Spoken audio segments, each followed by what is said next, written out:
ನಮ್ಮ ಅಣ್ಣನ ಗೌಡವ್ರಿಗೆ ಹೇಗೆ ಬಂತು? ಅದೇ ರಮೇಶ್ ಅಣ್ಣ ಗಮ್ಮತ್ತು. ಪೈಸಾ ಮೇ ಹೈ ಪರಮಾತ್ಮ. ಲಂಚ ಕೊಟ್ರು ಲಾರಿ ಬಿಡ್ಸ್ಕೊಂಡ್ ಬಂದ್ರು. ಅಲ್ಲಿ ನೋಡು. ಬೇಡ ಸರ್ ಪ್ಲೀಸ್ ಸರ್, ಕೈ ಮುಗಿತೀನಿ ಸರ್. ಅಶೋಕ್ ಪ್ಲೀಸ್ ನಾನು ಹೇಳ್ತೀನಿ ತಗೊಳ್ರಿ. ಇಷ್ಟೊಂದು ಕಂಡೀಷನ್ ಆಗ್ಬಿಟ್ರೆ ಹೇಗೆ? ಆರ್ಕೆ ಅವರು ನಾನು ಹೇಳ್ತೀನಿ, ನೀವೇನು ಯೋಚನೆ ಮಾಡಬೇಡಿ. ಈಗ್ಲಾದ್ರು ಅರ್ಥವಾಯ್ತಾ ರಮೇಶ್ ಅಣ್ಣ? ಇದರಲ್ಲಿ ನಿಮ್ಮ ಅಣ್ಣ ಅವರು ಶಾಮೀಲಾಗಿದ್ದಾರೆ ಅಂತ? ಅರ್ಥವಾಯ್ತು. ನಮ್ಮ ಅಣ್ಣ ಎಂಥ ಗೋಮುಖ ವ್ಯಾಘ್ರ ಅನ್ನೋದು ಈಗ ಅರ್ಥವಾಯ್ತು ಡಿಂಗ್ರಿ. ಅವನು ಒಂದು ಸಣ್ಣ ಕ್ರಿಮಿ ಕೂಡ ಹಿಂಸೆ ಮಾಡೋನಲ್ಲ, ತುಂಬಾ ದಯಾಳು ಅನ್ಕೊಂಡಿದ್ದೆ. ರಮೇಶ್ ಅಣ್ಣ ಅವ್ರಿಗಿರೋದೆಲ್ಲ ಒಂದೇ ಆಸೆ, ಹಣದ ಆಸೆ. ಮೊದಲು ಕಾನೂನಿನ ವ್ಯವಸ್ಥೆನೇ ಬದಲಾಗಬೇಕು ಡಿಂಗ್ರಿ. ಅಲ್ಲ, ನಾವಿಷ್ಟು ಕಷ್ಟಪಟ್ಟು ಅಪರಾಧಿಗಳನ್ನ ಹಿಡ್ಕೊಟ್ಟು ಬಂದ್ರೆ ಅವ್ರಿಗೆ ಶಿಕ್ಷೆ ಕೊಡೋ ಬದಲು ಹಾಗೆ ಬಿಟ್ಬಿಟ್ಟಿದ್ದಾರೆ ನೋಡು. ಇದೇನಾ ಅವ್ರ ಕರ್ತವ್ಯ ನಿಷ್ಠೆ? ಇಡೀ ಪೊಲೀಸ್ ಡಿಪಾರ್ಟ್ಮೆಂಟ್ ನಿಷ್ಠೆನ ಪ್ರಶ್ನೆ ಮಾಡೋದು ತಪ್ಪು. ಇದು ಸರ್ಕಾರಿ ಯಂತ್ರ, ಬಹಳ ದೊಡ್ಡದು. ಯಾವ್ದೋ ಒಂದೆರಡು ಸಣ್ಣ ಪುಟ್ಟ ಚಕ್ರಗಳು ಸರಿಯಾಗಿ ಕೆಲಸ ಮಾಡ್ಲಿಲ್ಲ ಅಂದ್ರೆ ಅದು ಇಡೀ ಯಂತ್ರದ ದೋಷ ಅಲ್ಲ, ಮುಂದಾಗೋದು ನೋಡು. ಸಬ್ ಇನ್ಸ್ಪೆಕ್ಟರ್ ವಿಜಯ್, ನಿಮ್ಮಂತ ನಿಷ್ಠಾವಂತನ ಕಂಡ್ರೆ ನಂಗೆ ತುಂಬಾ ಗೌರವ. ಅಶೋಕ್, ನಿಮ್ ನಿಷ್ಠೆಗೆ ನಾವು ಕೊಡೋ ಬಹುಮಾನ ತಗೊಳ್ಳಿ. ನಿಮ್ ಸೇವೆಗೆ ನಾನು ಸದಾ ಸಿದ್ಧ. ದಯವಿಟ್ಟು ನನ್ನ ಕ್ಷಮಿಸ್ಬಿಡಿ ಸರ್. ಯಾಕೆ? ನಾನು ಇಷ್ಟು ದಿವಸ ನಿಮ್ ಹಾಗೆ ಆರ್ಕೆ ಹತ್ರ ಕೆಲಸ ಮಾಡ್ತಿದ್ದೆ. ಅವ್ರ ಡ್ರಗ್ ವ್ಯವಹಾರದಿಂದ ನನಗೆ ತುಂಬಾ ಬೇಜಾರಾಗ್ಬಿಟ್ಟಿದೆ ಸರ್. ಅದಕ್ಕೆ ಈಗೇನ್ ಮಾಡ್ಬೇಕು ಅಂತ ನಿನ್ನ ಅಭಿಪ್ರಾಯ? ನಿಮ್ಗೂ ರಮೇಶ್ಗೂ ಸಾಧ್ಯವಾದಷ್ಟು ಸಹಾಯ ಮಾಡಿ ನಾನು ಮಾಡಿದ ಪಾಪಕ್ಕೆ ಪ್ರಾಯಶ್ಚಿತ್ತ ಮಾಡ್ಕೊಬೇಕು ಅಂತಿದ್ದೀನಿ. ಇದನ್ನ ನಿಜವಾಗಿ ಹೇಳ್ತಿದ್ಯೋ ಅಥವಾ? ದೇವರಾಣೆಗೂ ಸತ್ಯ ಸರ್. ಇನ್ಮೇಲೆ ಖಂಡಿತವಾಗ್ಲೂ ಆ ಅಶೋಕ್ ಸವಾಸ ಮಾಡೋದಿಲ್ಲ ಸರ್. ಶಹಬಾಸ್, ಹಾಗೆ ಆಗ್ಲಿ. ಮುಂದೆ ಅವಕಾಶ ಸಿಕ್ಕಾಗ ಖಂಡಿತ ನಿನ್ ಸಹಾಯ ಪಡಿತೇನೆ. ಸುಬ್ಬಣ್ಣ, ನಮಸ್ಕಾರ ದನಿ. ಅಣ್ಣ ಇನ್ನು ಮನೆ ಬಂದಿಲ್ವಾ? ಅಣ್ಣ ಇನ್ನೂ ಬಂದಿಲ್ಲ, ಅಮ್ಮವ್ರು ಒಳಗಿದ್ದಾರೆ. ಸರಿ, ಹೋಗಿ ಒಳಗೆ.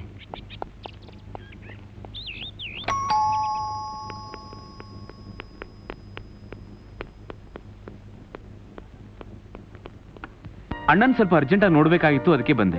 ಬನ್ನಿ ಒಳಗೆ. ಯಾಕೆ ಒಳಗ್ ಬರಬಾರ್ದು ಅಂತನಾ? ಹಾಗೇನಿಲ್ಲ, ಬರ್ತೀನಿ. ಬನ್ನಿ. ನಿಮ್ಮ ಅಣ್ಣ ಇನ್ನೂ ಬಂದಿಲ್ಲ, ಬರ್ತಾರೋ ಇಲ್ವೋ ನನಗ್ ಗೊತ್ತಿಲ್ಲ. ಕೂತ್ಕೊಳ್ಳಿ.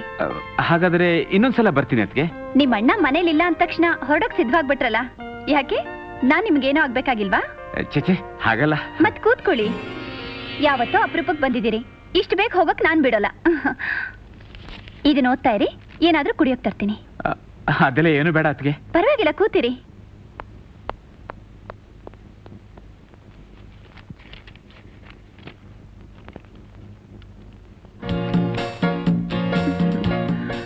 ರಮೇಶ್,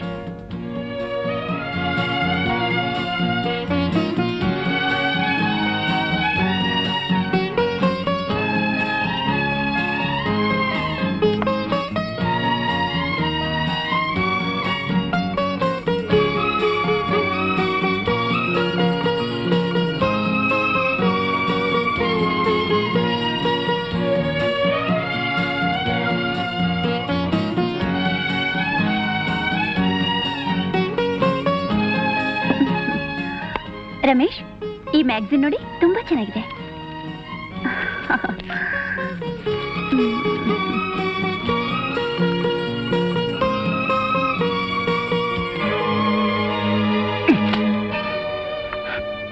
ರಮೇಶ್, ಮ್ಯಾಗಝಿನ್ ಯಾಕೆ ಬಿಸಾಕಿದ್ರಿ? ಅದ್ರಲ್ಲಿ ನೋಡಬಾರ್ದಂಥದ್ದು ಏನೂ ಇಲ್ಲ. ಕಾಮ ಅನ್ನೋದು ಗಂಡು ಹೆಣ್ಣಲ್ಲಿ ಇರುವಂಥದ್ದು. ಅತ್ಗೆ, ಇಂಥದೆಲ್ಲ ನೀವು ನನ್ನ ಹತ್ರ ಮಾತಾಡಬಾರ್ದು. ಯಾಕೆ ಮಾತಾಡಬಾರ್ದು? ನೀವು ಗಂಡ್ಸು, ನಾನ್ ಹೆಂಗ್ಸು, ಈಗ ಇದೆ ತಾನೇ ನಮ್ಮಿಬ್ರ ಮಧ್ಯೆ ಇರೋದು. ಅತ್ಗೆ, ಇದು ದಿನನಿತ್ಯದ ವ್ಯವಹಾರದಲ್ಲಿ ಹಾಸುಹೊಕ್ಕಾಗಿದೆ. ಯಾಕೆ? ನಾನೇನು ಸುಂದರವಾಗಿಲ್ವಾ? ನನ್ನಲ್ಲಿ ಯವ್ವನ ತುಂಬಿ ತುಳುಕಾಡ್ತಾ ಇಲ್ವಾ? ನೀವು ಮನಸ್ಸು ಮಾಡಿದ್ರೆ ಇದ್ರ ಮೇಲೆ ನಿಮ್ ಹಿಡಿತ ಸಾಧಿಸಬಹುದು. ಅದಕ್ಕೆ ಅಗ್ನಿ ಸಾಕ್ಷಿಯಾಗಿ ಕೈ ಹಿಡಿದ್ರು ನಿಮ್ ಗಂಡ ಇದ್ದಾರೆ. ಅಗ್ನಿ ಸಾಕ್ಷಿಯ ಕೈ ಹಿಡಿದು ಬಿಟ್ರೆ ಸಾಕ? ಹೆಂಡತಿಗೆ ಗಂಡನಾಗಿ ನಡ್ಕೊಳ್ಳೋ ಸಾಮರ್ಥ್ಯನೂ ಇರ್ಬೇಕು. ಅದಕ್ಕೆ ಇವತ್ತ್ಯಾಕೋ ನಿಮ್ ಮನಸ್ಥಿತಿ ಸರಿಯಾಗಿಲ್ಲ. ಇವತ್ ಮಾತ್ರ ಅಲ್ಲ ರಮೇಶ್, ಮದುವೆ ಆದಾಗಿಂದಲೂ ಸರಿ ಇಲ್ಲ. ಸುಮ್ನೆ ಮಾತಾಡ್ತಾ ಹೊತ್ತು ಕಳಿಬೇಡ. ಜೀವನ ಇರೋದು ಒಣ ವೇದಾಂತಕ್ಕಲ್ಲ, ಅನುಭವಿಸೋಕೆ. ಕಮಾನ್ ರಮೇಶ್, ಡೋಂಟ್ ವೇಸ್ಟ್. ನೀವು ಹೀಗೆಲ್ಲ ನಡ್ಕೊಳ್ಳೋ ಸರಿ ಇಲ್ಲ. ಅಣ್ಣನ ಹೆಂಡತಿ ತಾಯಿಗೆ ಸಮಾನ. ಅಂಥ ಪವಿತ್ರವಾದ ಸಂಬಂಧನ ನೀವು ಹೀಗೆಲ್ಲ ಅಪವಿತ್ರ ಮಾಡಬಾರ್ದು. ಅಪವಿತ್ರ? ದೊಡ್ಡ ವೇದಾಂತ ಹೇಳ್ತಿದ್ಯಲ್ಲ. ಗಂಡನಾಗಿ ನಿಮ್ಮಣ್ಣ ತನ್ನ ಕರ್ತವ್ಯ ಮಾಡಿದಾರ? ಗಂಡನಾಗಕ್ಕೆ ಲಾಯಕ್ಕಿಲ್ಲದ ವ್ಯಕ್ತಿ ಒಂದು ತುಂಬು ಯೌವನದ ಹೆಣ್ಣಿನ ಬಾಳನ್ನೇ ಹಾಳು ಮಾಡಿದ್ರಲ್ಲ. ಗಂಡ ಸರಿ ಇದ್ದಿದ್ರೆ ಮರ್ಯಾದೆ ಬಿಟ್ಟು ನಾನು ಯಾಕೆ ಇನ್ನೊಂದು ವಸ್ತುವಿಗೆ ಆಸೆ ಪಡ್ತಿದ್ದೆ? ಹಸಿವೆ ಆದ್ರೆ ಊಟ ಮಾಡ್ತೀವಿ, ಅದರಂತೆ ದೇಹದ ಹಸಿವು ನ್ಯಾಯವಾದ ಮಾರ್ಗದಲ್ಲಿ ತೀರ್ಲಿಲ್ಲ ಅಂದ್ರೆ ಅದನ್ನ ಅನ್ಯಾಯದ ಮಾರ್ಗದಲ್ಲಾದ್ರೂ ತೀರಿಸ್ಕೊಳ್ಳೇಬೇಕು. ಸಮಯ ಹಾಳು ಮಾಡ್ಬೇಡ ಬಾ.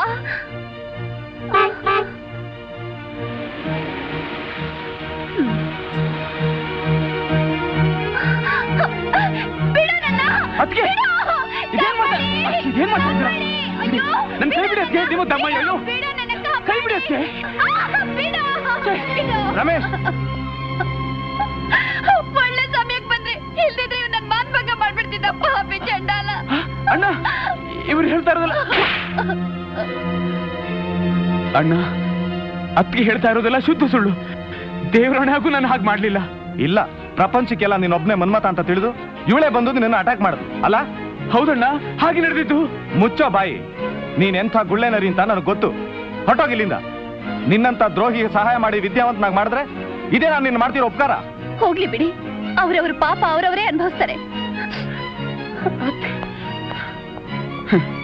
ಅಣ್ಣ, ನಿನ್ ಹಿಂದೆ ಏನೇ ನಡೀತಿದೆ ಅಂತ ನಿನಗೆ ಗೊತ್ತಿಲ್ಲ. ಅದನ್ನ ತಿಳ್ಕೊಳ್ಳೋಷ್ಟು ವ್ಯವಧಾನವೂ ನಿನಗಿಲ್ಲ. ನಾನು ಇಲ್ಲಿಗೆ ಯಾಕೆ ಬಂದೆ ಗೊತ್ತಾ? ನಿನ್ ಹೆಂಡತಿ ಮಾನ್ಭಂಗ ಮಾಡೋಕಲ್ಲ. ಮತ್ತ್ಯಾಕೆ ಬಂದೆ? ನಿನಗೆ ಎಚ್ಚರಿಕೆ ಕೊಡೋಣ ಅಂತ ಬಂದೆ. ಎಚ್ಚರಿಕೆ? ಯಾವ ವಿಷಯದಲ್ಲಿ? ಅದೇ ನೀನ್ ಮಾಡ್ತಿರೋ ವ್ಯವಹಾರ, ಬ್ರೌನ್ ಶುಗರ್. ಏನು ಅರಿಯದ ಮಕ್ಕಳಿಗೆ ಇದ್ರ ರುಚಿ ಹಚ್ಚಿ ಹಣ ಸಂಪಾದನೆ ಮಾಡೋ ದೇಶದ್ರೋಹದ ವ್ಯವಹಾರದ ಬಗ್ಗೆ. ಅಣ್ಣ, ನಿನಗೆ ತಿಳಿದೇನೆ ವಿಷವರ್ತುಲದಲ್ಲಿ ಸಿಗಾಕೊಂಡಿದ್ಯಾ? ಇದರಿಂದ ಲಾಭ ಪಡಿತಾ ಇರೋರು ಯಾರು? ಬಾಳೆಹಣ್ಣು ಅವ್ರು ತಿಂದು ಸಿಪ್ಪೆ ನಿನ್ನ ತಿನ್ನಿಸ್ತಾ ಇದ್ದಾರೆ ನಿನ್ನ ಹೆಂಡತಿ ನಿನ್ ಮಾವ. ಅಣ್ಣ, ಒಂದಲ್ಲ ಒಂದಿನ ನೀನ್ ಕಾನೂನಿ ಕೈ ಸಿಗಾಕೊಳ್ಳೋಕ್ ಮುಂಚೆ ಇದರಿಂದ ಎಚ್ಚರವಾಗಿ ದೂರ ಆಗ್ಬಿಡು. ಅಣ್ಣ, ನಿನ್ ಹೆಂಡತಿ ನಿನ್ ಭಾಗಕ್ಕೆ ಭಾಗ್ಯದೇವತೆ ಅಲ್ಲ, ಮಾರಿ ತಿಳ್ಕೊ. ಹೋಗೋ, ನಿನ್ನ ಬೆದರಿಕೆಗೆಲ್ಲ ಹೆದರೋನಲ್ಲ ನಾನು. ಅಲ್ಲ ಮಿಸಸ್ ರೇಖಾ, ನಿನ್ ಗಂಡನ್ ಕಂಡ್ರೆ ನಿನ್ಗೆ ಯಾಕೆ ಅಷ್ಟೊಂದು ಸಿಟ್ಟು? ಗಂಡನ ಅವನೊಬ್ಬ ಷಂಡ. ಒಂದ್ ಹೆಣ್ಣಿಗೆ ಏನ್ ಬೇಕು ಅನ್ನೋದು ತಿಳಿದೇನೋ ಮೂಢ. ಅವನು ಹಣ ಆಸ್ತಿ ಒಡವೆ ಕೊಟ್ಬಿಟ್ರೆ ಸಾಕು ಅಂತ ತಿಳ್ಕೊಂಡ್ಬಿಟ್ಟಿದ್ದಾನೆ. ಈಡಿಯಟ್. ಹಾಗಿದ್ಮೇಲೆ ನೀನ್ ಯಾಕೆ ಅವ್ನ್ ಮದ್ವೆ ಅದೇ? ಅದಕ್ಕೆಲ್ಲ ನೀನೇ ಕಾರಣ. ನೀನೊಬ್ಬ ಮೋಸ್ಕಾರ. ನಾನು ಗರ್ಭಿಣಿ ಅಂದ ಕೂಡಲೇ ನನ್ನ ಕೈ ಕೊಟ್ಟು ಓಡೋದ್ಯಲ್ಲ. ನೀನ್ ಸರಿ ಇದ್ದಿದ್ರೆ ನಾನು ಯಾಕೆ ಇವನನ್ನ ಮದ್ವೆ ಆಗ್ತಿದ್ದೆ? ನಾನೊಬ್ಬ ಕನ್ಯೆ ಅಂತ ನಮ್ಮಪ್ಪ ಬಾಲರಾಜ್ ಹೇಳಿ ಚಿನ್ನ ಬೆಳ್ಳಿ ಹಣ ಕೊಟ್ಟು ಅವನಿಗೆ ನನ್ನನ್ನ ಟೋಪಿ ಹಾಕಿದ್ರು. ರೇಖಾ, ಸ್ಕೌಂಡ್ರಲ್, ದ್ರೋಹಿ, ನನ್ನ ಮನೇಲಿ ನನ್ನ ಹೆಂಡತಿ ಹತ್ರ ನಿನ್ಗೇನೋ ಕೆಲಸ? ಬಿಸಿನೆಸ್ ನೆಪದಲ್ಲಿ ಇವನು ಇಲ್ಲಿವರೆಗೂ ಬರೋ ಹಾಗೆ ಮಾಡಿ ಇಂಥ ನಾಚಿಕೆಟ್ ಕೆಲಸ ಮಾಡ್ತಾ ಇದ್ದೀಯ. Balraj, stop it. ಒಂದು ಹೆಣ್ಣಿನ ಮೇಲೆ ಕೈ ಮಾಡಕ್ ನಿನಗೆ ನಾಚಿಕೆ ಆಗೋಲ್ಲ? ಹೆಂಡತಿ ಆದವಳು ಮದುವೆಗೆ ಮುಂಚೆನೆ ಇನ್ನೊಬ್ಬನ ಗರ್ಭಿಣಿಯಾಗಿ ಆಮೇಲೆ ಮದುವೆ ಮಾಡ್ಕೊಂಡು ಗಂಡನಿಗೆ ದ್ರೋಹ ಮಾಡ್ತಿದ್ರೆ ಸುಮ್ಮನಿರ್ಬೇಕೇನೋ? ಗಂಡ ಹಾಗೆ ಹೇಳೋಕೆ ಧೈರ್ಯ ಇದೆಯಾ ನಿನ್ಗೆ? ನನ್ನ ಸಾಧ್ಯ ಇಲ್ದೇ ಇರೋ ನಿನಗೆ ನನ್ನ ದಂಡಿಸೋ ಹಕ್ಕು ಇಲ್ಲ. ಸಾಕ್ ನಿಲ್ಸು. ನನ್ ತಮ್ಮ ಹೇಳಿದ್ದೆ ಸರಿ, ನೀನ್ ಹೆಣ್ಣಲ್ಲ ರಾಕ್ಷಸಿ. ಹೌದು, ಹೆಣ್ಣಿನ ಆಸೆನ ಗಂಡ ಆದವನು ಈಡೇರಿಸದೇ ಇದ್ರೆ ಹೆಣ್ಣು ರಾಕ್ಷಸಿ ಆಗಿ ಆಗ್ತಾಳೆ. ಅಶೋಕ್, ರೇಖಾ, ನೀವು ನಿಮ್ ತಂದೆ ಜೊತೆ ಸೇರಿ ಮಾಡ್ತಿರೋ ಮಾದಕ ವಸ್ತುಗಳ ವ್ಯಾಪಾರದ ಬಗ್ಗೆ ಪೊಲೀಸ್ವರೆಗೂ ತಿಳಿಸ್ತೀನಿ. ನಿಮಗೆಲ್ಲ ಶಿಕ್ಷೆ ವಿಧಿಸ್ತೀನಿ. ಶಿಕ್ಷೆ? ನಮಗ್ ಶಿಕ್ಷೆ ಕೊಡಿಸ್ತೀಯಾ? ಮಾದಕ ವಸ್ತುಗಳ ವ್ಯಾಪಾರ ಮಾಡ್ತಿರೋರು ನಾವೇ ಆದ್ರೂ ಅದು ನಿನ್ನ ಹೆಸರಲ್ಲಿ ನಾವು ಮಾಡ್ತಿರೋ ವ್ಯಾಪಾರ. ನಮ್ಮನ್ನ ಪೊಲೀಸ್ನವ್ರಿಗೆ ಹಿಡ್ಕೊಡ್ತೀಯಾ? ಮಾಡು. ಹಾಗೆ ಮಾಡಿದ್ರೆ ಮೊದಲು ನೀನೇ ಸಿಕ್ಕು ಬೀಳೋದು. ಕಂಬಿ ಎಣ್ಸೋದು ನೀನೇ ಹೊತ್ತು ನಾವಲ್ಲ. ಮಿಸ್ಟರ್, ಗಾಜಿನ ಮನೇಲಿ ವಾಸ ಮಾಡೋರು ಬೇರೆಯವ್ರ ಮೇಲೆ ಕಲ್ಲೆಸಿಬಾರ್ದು ಅನ್ನೋ ಗಾದೆ ಮಾತನ್ನ ನೀನ್ ಕೇಳಿಲ್ವಾ? ಪೊಲೀಸ್ ಕಂಪ್ಲೇಂಟ್ ಕೊಟ್ರೆ ಅಪಾಯ ನಿನಗೆ ಹೊರತು ನಮ್ಗಲ್ಲ. ತಿಳ್ಕೋ ಬ್ರದರ್.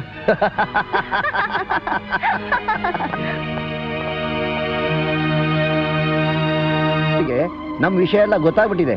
ಪೊಲೀಸರು ತಿಳಿಸಿ ನಮ್ಮನ್ನೆಲ್ಲ ಹಿಡ್ಕೊಡ್ತೀನಿ ಅಂತ ಗುಡ್ಗಾಡ್ದ. ಹೌದೇನಮ್ಮ? ಹೌದಪ್ಪ.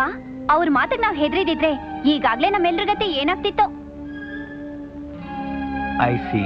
ನಮ್ ವಿಷಯ ಬಹಿರಂಗ ಪಡಿಸಿದ್ರೆ ಮೊದಲು ಜೈಲ್ಗೆ ಹೋಗೋ ನೀನೆ ಬಾಯಿ ಮುಚ್ಕೊಂಡು ತೆಪ್ಪಗಿದ್ರೆ ನಿಮಗೆ ಕ್ಷೇಮ ಅಂತ ಬಾಯಿ ಮುಚ್ಚಿಸ್ತೆ. ಯಾವತ್ತಿದ್ರು ನಿಮ್ ಅಳಿಯ ಅಪಾಯದ ವ್ಯಕ್ತಿನೇ. ಯಾವಾಗ ಏನ್ ಮಾಡ್ತಾನೆ ಹೇಳಕ್ಕಾಗಲ್ಲ.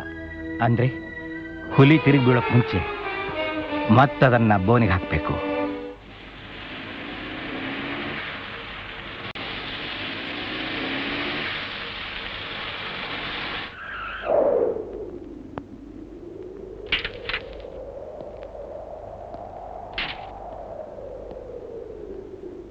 ಯಾರೇ ಅದು ರಸ್ತೆ ಮೇಲೆ ಗಾಡಿನ ಅಡ್ವಾ ನಿಲ್ಸಿರೋದು?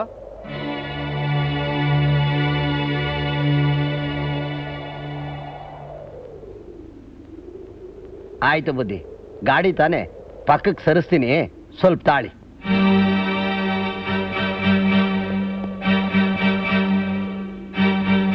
ಏಯ್, ಯಾರ ನೀವು? ಯಾಕೆ ಹೀಗೆ ನೋಡ್ತಾ ಇದ್ದೀರಿ? ಯಾಕ ನಿನ್ನ ನಿಮ್ಮ ಮಾವನ ಮನೆಗೆ ಕಳ್ಸೋದು ಇಲ್ಲ ಯಮ್ಲೋಕು ಕಳ್ಸೋದು ಅಂತ ಯೋಚನೆ ಮಾಡ್ತಾ ಇದ್ದೀವಿ. ಏಯ್, ಎಷ್ಟು ಕೊಬ್ಬ ನಿನಗೆ?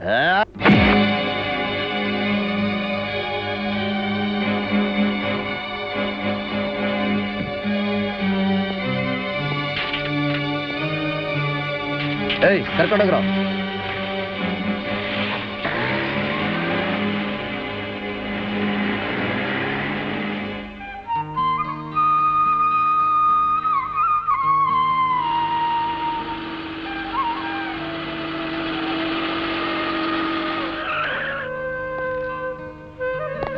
ಕಮಾನ್. ಶೋಭನ್ ಅವ್ರು ನೀವೇ ತಾನೆ? ಹೌದು. ರಮೇಶನ್ ಅವ್ರು ನಿಮ್ಮ ಯಜಮಾನ್ರು ತಾನೆ? ಹೌದು. ಯಾಕೆ ಹೀಗೆ ಕೇಳ್ತಾ ಇದ್ದೀರಾ? ಅವ್ರು ಈಗ ತಾನೇ ಫ್ಯಾಕ್ಟ್ರಿಗೆ ಹೋದ್ರು. ಅದೆಲ್ಲ ಸರಿ ತಾಯಿ, ಆದ್ರೆ ನಿಮ್ಗೆ ಹೇಗೆ ಹೇಳ್ಬೇಕೋ ಗೊತ್ತಾಗ್ತಾ ಇಲ್ಲ. ಸ್ವಲ್ಪ ಸಮಾಧಾನವಾಗಿ ಕೇಳಿ. ಅಂದ್ರೆ ನಿಮ್ಮ ಯಜಮಾನ್ರು ಫ್ಯಾಕ್ಟ್ರಿಗೆ ಹೋಗೋವಾಗ ಲಾರಿ ಆಕ್ಸಿಡೆಂಟ್ ಆಗಿ ತುಂಬಾ ಪೆಟ್ಟು ಬಿದ್ದಿದ್ಯಮ್ಮ. ಅಯ್ಯೋ ದೇವ್ರೆ, ಗೀತಾ ನಿಮ್ ಮನೆ ಕಡೆ ಜೋಪಾನ ನೋಡ್ಕೊಂಬರಿ. ಬೇಗ ಹೋಗ್ಬಿಟ್ ಬಾ ಅಕ್ಕ. ಬನ್ನಿ ಸರ್.